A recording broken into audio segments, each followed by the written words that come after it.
look in the mirror, and I had these giant claw marks down my back, exactly where my back had been touching the chair.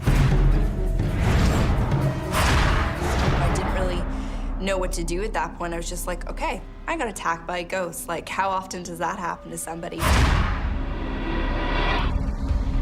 We went to bed. We started to hear drums and music.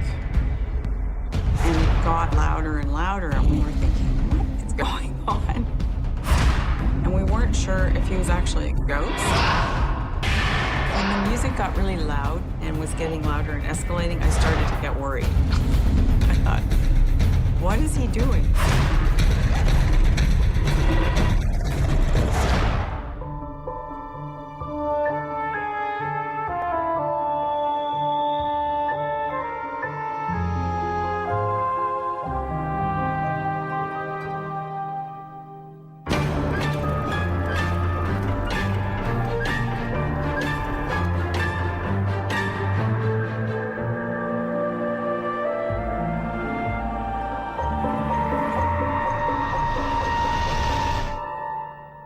I've lived in the same house my entire life, and when I was little growing up, I've always kind of noticed that it was a little haunted and got used to it. It was something that just kind of became natural. My mother was pregnant with twins, and my twin died sometime I was still in the womb. And when I was a little kid, I used to always look for him all the time, and I kept constantly asking for my brother David, and I was just always searching and asking for him. And as a kid, just always blaming my parents, like, where is he, where is he? So as soon as I was a little kid, I knew something was up.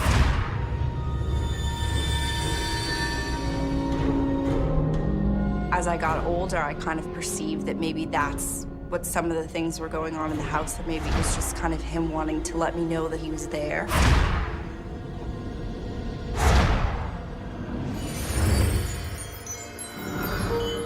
Most of us live in a world of buildings and cars and people. This is the everyday world, the world we say is real. But what if we were sensitive to another world as well? A world of spirits and ghosts and mysterious events. Hi, I'm Lawrence Chow. Today in Ghostly Encounters, we meet Lee and Christine, two women who each have one foot in the spirit world. Lee Sanford had a twin brother who died in the womb. She knew she missed him. She felt they still had a relationship despite his death. What she didn't know is that this bond with her brother would lead her into a lifelong connection with the paranormal.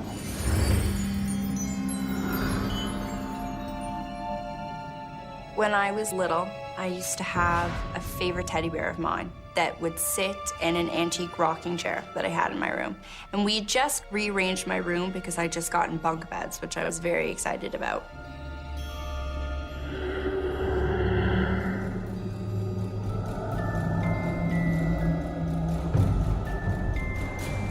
I woke up to the sound of music playing, and I was pretty startled, and I realized it was coming from my clock radio. The clock radio wasn't plugged in because we had rearranged my room to put the bunk beds up. I looked and I saw my rocking chair, which was slowly swaying back and forth. And that's when I noticed that sitting at the edge of my bed was my very favorite teddy bear. And this is a Flopsy teddy bear that was sitting straight up, which it can't really do.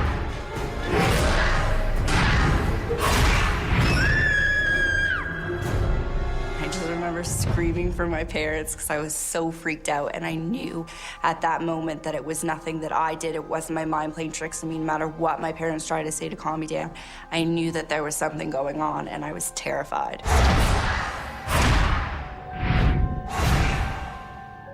There was one time when I think I was in grade 9, and I had finally moved into my basement apartment. My grandfather had moved out and moved into a retirement home, and weird things happened from day one.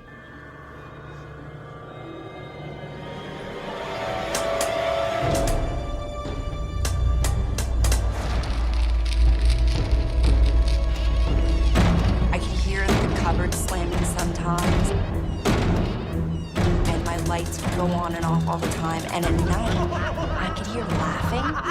It was kind of like a menacing laughing, and you could hear something banging on the pipe. I never got a good night's sleep. I always was terrified. I would scream at it to stop just so that I could fall asleep because I had to wake up and go to school the next day. Even my friends said that they experienced stuff. They felt things coming in and watching them when they slept over.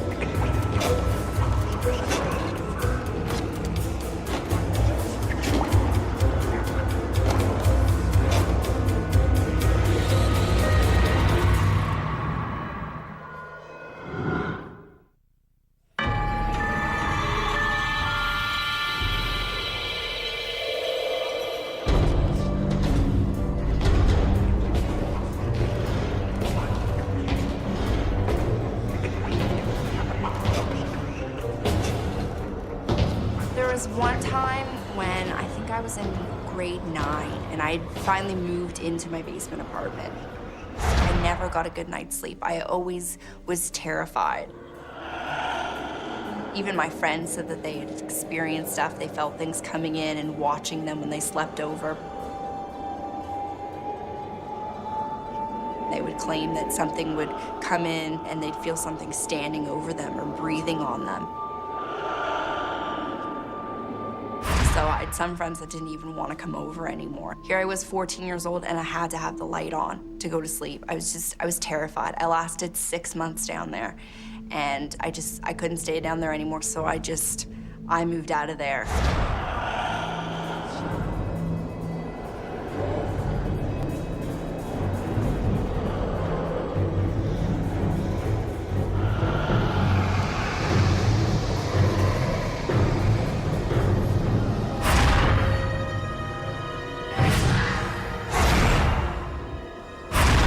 Mother's best friend's father died, so they were moving her mother into a retirement home, and they had a lot of lovely antiques that my mother wanted, and we took a big moving truck down and we were gonna in a few antique chairs.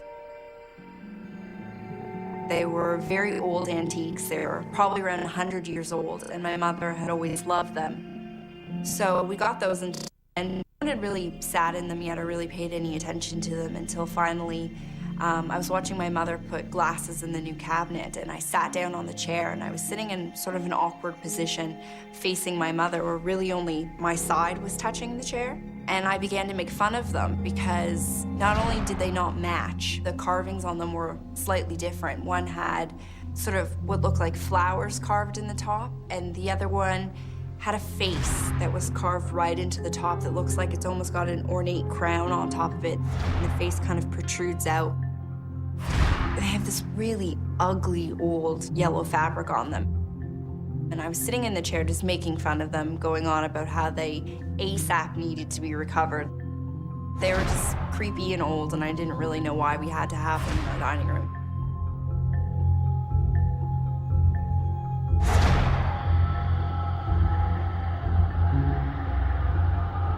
When I woke up the next morning, my back really hurt, but I didn't really think anything of it. I was just like, oh, I slept on it, funny, no big deal, until I went to go and take a shower, and I caught my back in the mirror, and I had these giant claw marks down my back, exactly where my back had been touching the chair. They couldn't have been caused by my fingernails. They couldn't have been caused by either of my dogs, and we all kind of came to the conclusion, almost half joking, half serious, it must have been the chair that, you know, maybe by making fun of it, something had come and caused the scratches on my back. We'd even researched and figured out that they were ghost marks, because ghost marks look a very specific way compared to how a normal scratch would. And I thought, these must be what these are. They look the exact same. So at that point, we all kind of came to the conclusion, don't make fun of the chair, because clearly it's gonna come after you. And I didn't really know what to do at that point. I was just like, okay, I got attacked by a ghost. Like, how often does that happen to somebody? They sit in the corner of my dining room. When I go down at night, I just feel like there's something sitting in the chair, and it does not like me. Not really in like a menacing evil, it's gonna get me. It disapproves of me and it doesn't really like me, so I avoid those chairs at all costs. We'll never sit in them. A lot of people have claimed that in my hallway in front of my parents' room, that there's a permanent figure there. A lot of people have claimed to walk into it. My sister always says that she walks into it all the time. People have just sensed something down my hallway.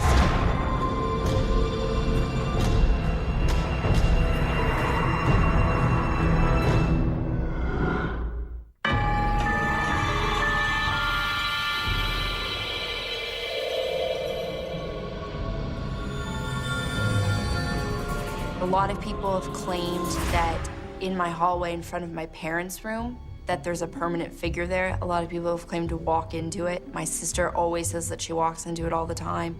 People have just sensed something down my hallway, which we think might be my brother. As a kid, I've definitely had instances where, say I've been really upset and been crying in my room, the bed would go down a little bit, kind of like you knew someone was sitting next to you. And it was a comforting feeling. Sometimes I think, okay, maybe it could be my brother. And I'll know that it's him because I have felt an arm literally come over my shoulder.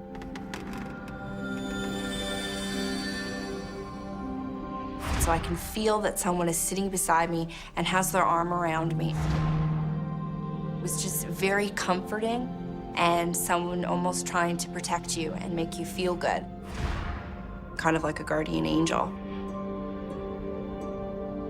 When I know that he's around or things happen because of him, it's more of a comforting feeling, and I'm not usually scared by it.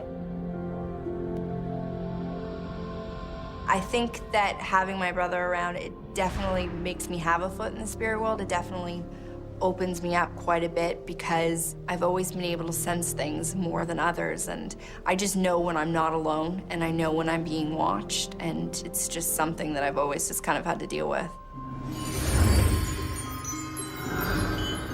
Our experts say history is full of tales of psychic bonds between twins, bonds that can sometimes gain power even after one of the twins dies. Lee believes her relationship with her dead twin gave her special access to the spirit world. Christine Wright also has an extraordinary connection to the world of the supernatural, but the source of Christine's connection is very different. I delivered my oldest daughter. They put you in observation for a while just to see how you're doing, and something was wrong. My doctor told me that I actually was gone. I don't recollect that part of it because I was under. I remember leaving my body and looking down from a very great height. The surgeon couldn't even see what he was doing. There was so much blood. I was losing it so fast that they were taking blood directly from the refrigerator and transfusing it, and that's why I was so cold. And I recall looking at it and thinking, oh, I don't want all that pain and whatever was going on. And there was a lot of light.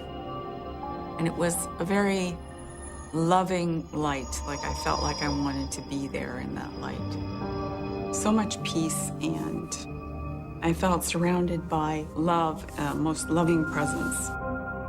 It was almost like there were beings on each side of me, and they communicated to me that it wasn't my time yet, and I had to go back. I had work to do.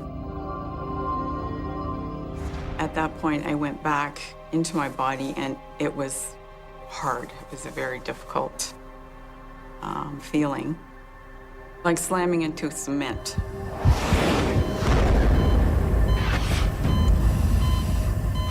I spoke. I said, why is my body shaking like that? Because I was shuddering. All of a sudden, there was all kinds of activity because they actually thought I was gone, and I spoke. And then I passed out again. One of the Aboriginal tribes, and I think it was the Cherokee, had a name for people who were supposed to have crossed over but didn't. And it translates roughly into English as half ghost.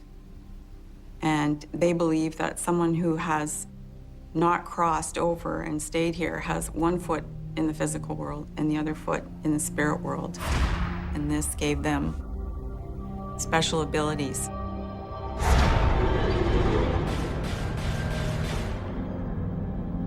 I remember it was around my 40th birthday. My mother was very ill, and she had always wanted to go to Hawaii, so one of my sisters and I decided we would take her. They went there ahead of me. It was quite a long trip for me. It took about 20 hours to get there. And I arrived about 3 or 4 days after they had.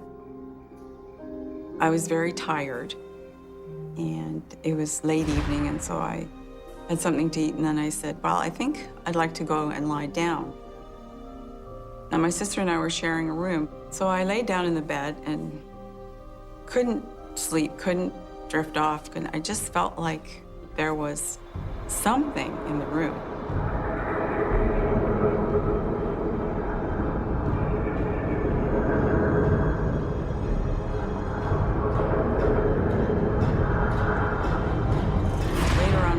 Came down and got into bed, and then about an hour passed by, and she said, "Are you awake?"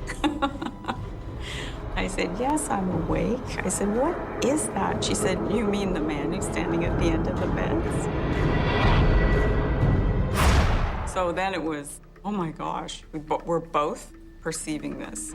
She found it quite disturbing that this presence was in the room and looking at us, and very focused, not moving, not saying anything, not doing anything, just standing there.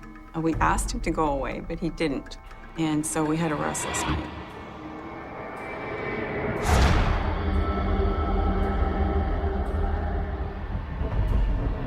Second night, there was a lot more activity. When we went to bed, we started to hear drums and music. And it got louder and louder, and we were thinking, what is going on? And we weren't sure if he was actually a ghost. He was dressed in, I would assume, some kind of ceremonial costume. He had a headdress that was around the top of his head with leaves and feathers and flowers. He had more of the same around his neck, and then like a little skirt, I guess you would call it, around the hips, and bare feet. Our perception was that he was some kind of witch doctor or medicine man. It was like a ritual. Stomping the feet and shaking his hands and chanting a little bit. When the music got really loud and was getting louder and escalating, I started to get worried. I thought, what is he doing? Maybe he accidentally, came across us and then was like, oh, what's this, I don't know. We just asked, could you please go away? Please leave. I think we asked several times. He just decided he wanted to be there. It almost got to a point where it felt frenetic. And so I said, I've had enough. I'm going upstairs to sleep on the couch. He didn't leave. So we thought, well, we're gonna have to do something else because he's not leaving.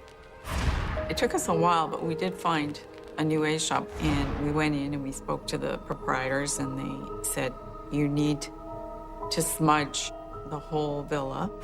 And they told us to use a bundle of sage or sweetgrass and use the smoke and try and remove the presence with it.